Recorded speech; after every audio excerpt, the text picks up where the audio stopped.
This is Dr. Dave Seftel reporting from AAO 2015. It's a great privilege to have Dr. Paul Bernstein with us. Welcome, Professor. Thank you. Tell us a little bit about your affiliation and the work that you're currently doing.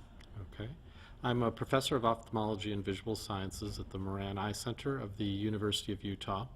I'm a retina specialist who is a clinician scientist, so I see patients with macular degeneration and also other retina problems, and I also run an NIH-funded research laboratory dedicated primarily to the study of nutritional biochemistry with relation to macular degeneration and other eye diseases.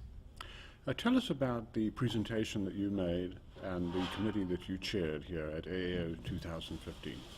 So my talk at the AAO was dedicated to talking about what does the macular pigment do in the eye.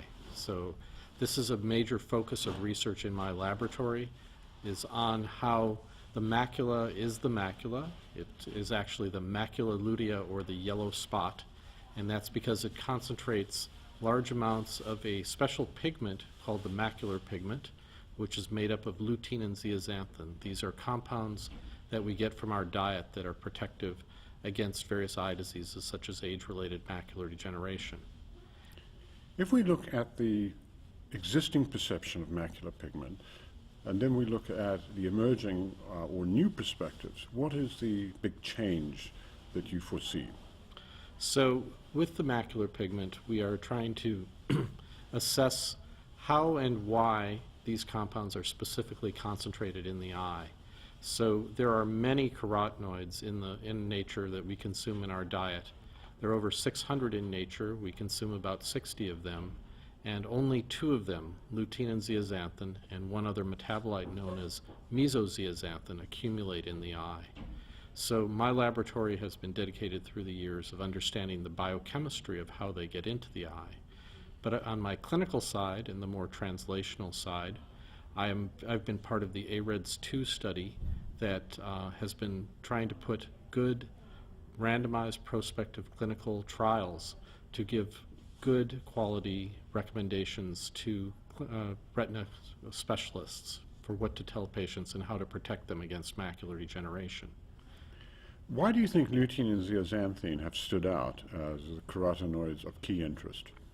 Well, they are, of course, the ones that are most concentrated in the eye, and they're very interesting in that they are the same pigments that plants use to protect them against light damage. And so lutein and zeaxanthin seem to be very important as being a localized depot of antioxidants and of light screening compounds that not only seem to be protective against macular degeneration, but they also, there is emerging evidence that they may even improve visual performance so that people can have better contrast sensitivity, even slightly better visual acuity. And this can be very important for athletes and other people to see better, even earlier on in life. Is there a difference between the different molecular configurations of these molecules? Yes. So lutein and zeaxanthin are xanthophylls, so they are like beta-carotene, but they are different. And beta-carotene, which is the more famous carotenoid, the one we get from carrots, cannot be used as the macular pigment in the eye.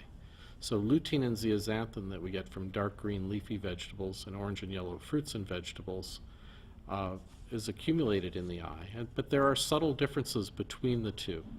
Zeaxanthin is a slightly better antioxidant, but it is rarer in our diet. So that is one thought as to why lutein is converted to mesozeaxanthin to build up some of the levels in the eye. They absorb at slightly different wavelengths, and they have different stereochemistries, so their 3D spatial, their three-dimensional configuration is slightly different. And we've learned in my research work that there are different proteins that select for these two compounds and concentrate them differently in the eye. If we turn now to AREDS, what are the implications for AREDS 2? So to take a step back, AREDS 1 was the first study that showed nutrition can be helpful in protecting against eye disease. That one used the nutritional knowledge of the 1980s when it was first formulated, and that we found that beta-carotene, zinc, vitamin C, and vitamin E were protective.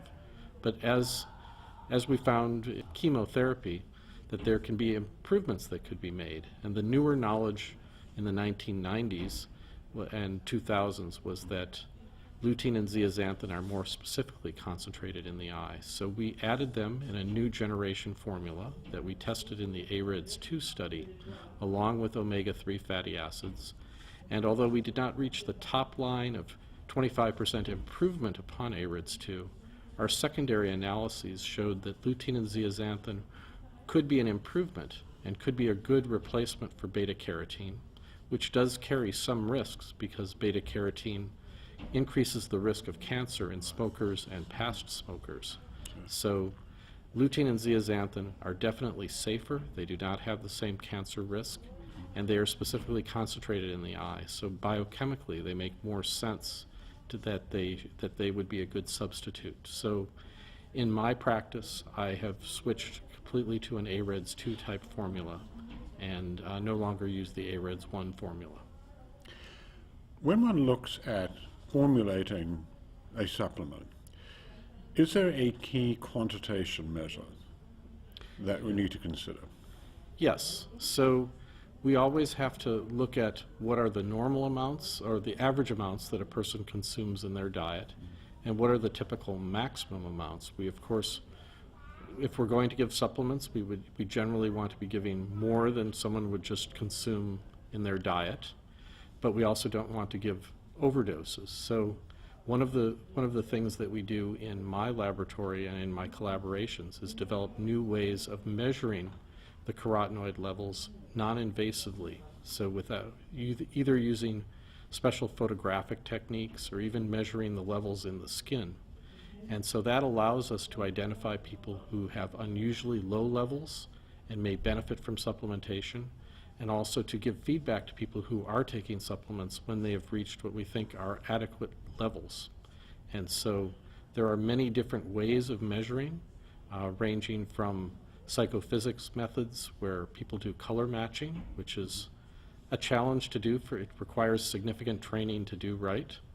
And I have been involved in developing more objective methods that involve imaging, which appeals strongly to ophthalmologists because we're all used to looking at images that give not only the levels, but we also want to look at the distributions of how these nutrients are deposited in the eye. And ultimately, that's what we want to know, not just what people are consuming in their diet or taking in their supplements, but can we show that they actually get into the tissues and help in order to help the patients. And I'm very pleased that there are good methods now that are becoming more available. So you're conducting longitudinal studies following these patients over time? Yes. We are doing research studies to correlate in cross-sectional studies. I'm also watching my patients as they take these supplements and monitoring their levels as they change. And we are also looking at the roles of these nutrients in other diseases too, such as retinitis pigmentosa, Stargardt disease, and macular telangiectasia type 2, or MACTEL. Now, in addition to tracking levels over time, you're obviously studying visual acuity changes, progression of drusen. Are those endpoints you're looking at as well? Those are ones we're looking at informally, but we hope to do much more with adequate funding, being able to do more comprehensive studies. And so with some of my colleagues, we hope to set up some multi-center studies to monitor these as these devices become more widely available. Right. Can you tell us about any other areas that you're working on that are particularly noteworthy and may have important translational implications? Yes. In addition, in the AREDS 2 study, we studied omega-3 fatty acids. Now, with the omega-3 fatty acids in the AREDS 2 study, we could not show that they made a difference, but I still think biochemically they are very important. So we are currently working on a study where we are looking at the levels of omega-3 fatty acids in donor eyes and correlating them with biomarkers of how much patients were consuming before they passed away. This is important because we have recently been able to show that that the diet really does have a strong influence in what is happening in the eye, and this has never been shown before. We also are finding that some of the metabolites, some of the compounds that are made from the omega-3 fatty acids in our diet, called the very long-chain polyunsaturated fatty acids, are specific to the eye, and they are strongly influenced by diet. And we are also finding that there are significant abnormalities in these levels in macular degeneration eyes. So it shows that diet really can make a difference, and even though supplements with omega-3 fatty acids may not have prevented macular degeneration, I am still very concerned about patients who don't consume enough fish, who are in the low levels, who are not as nutritionally aware as some of the people who entered the AREDS 2 study. And this shows that we do need to identify those patients who are at risk and urge them to modify their intake of these protective fatty acids. University of Utah is known for many strengths. One, of course, is the strength of its genetics database. Are you looking at genetic correlates, individuals that may, for example, poorer uptake or poor incorporation of lutein and zeaxanthin? Are there particular phenotypes or genotypes that are of interest? Yes, we do, in collaboration with my colleague, Dr. Greg Hageman. We have access to a large number of patients where we have genotyped them, and we are looking at the roles of nutrients in these eyes to try to understand which of the binding proteins and transport proteins which variants may put patients at risk. We're also very interested in looking at macular telangiectasia type 2, which is a rare disease, but has as one of its first signs is redistribution of the macular pigment into an unusual ring-shaped pattern. And we are finding with the patients with the University of Utah and the Utah Population Database, we are identifying large families that may have MACTEL, and looking at their nutritional status, looking at their macular pigment, and hoping to try to solve this very puzzling disease that we clearly are understanding is in part an inherited disease. And so we hope to have new breakthroughs in the next few years in treating this neglected disease. Do you have any comment to the role of these compounds in Stargardt's? Yes, in Stargardt disease, we are involved in the ProgStar study, which is looking at the progression of Stargardt disease. And we measure all of our patients in the ProgStar study. We also measure their macular pigment levels, and we are finding that indeed their levels are low. We don't think that it's from their diet. We think that it may be due to slow loss of some of the photoreceptors in the macula. But some of these patients may be interested in being in trials where we will do supplementation, just like we are doing in macular telangiectasia type 2, to learn if we can slow the disease. We're also very interested and we'll be participating in other studies looking at various special forms of vitamin A that have a special heavy hydrogen on it called deuterium that may slow down the production of the toxic compounds in Stargardt disease. We will be one of the first few sites in this trial, and we're very excited about having something that we may be able to offer that is biochemically and chemically rational as an approach to Stargardt disease. And so we hope to have results in the next few years. Turning to the message for patients, what would you tell patients about the implications of your current and ongoing work? With diseases such as age-related macular degeneration, we've learned over the last 10 years or so that there are many important risk factors for macular degeneration, some of which are hard to change. We do know that 50% of macular degeneration risk is due to genetics. We also know that it's more common in lightly pigmented people. But, and the good news in all of macular degeneration is that, especially for the wet form, we do have effective new treatments. But it still is important to prevent the disease and slow down the progression even from the beginning. And we know that smoking is a very important risk factor and modifiable risk factor, but diet is just as important. And so my patients in Utah are very receptive to the idea of improving their diets. They are very receptive to the taking supplements that are scientifically based, and they are very happy to do that. And we have some studies that we are about to initiate for the worried well, to really look at if genetic testing will motivate people to take their supplements, and if they are told that they are at a higher risk. So we're very excited about those future studies as well.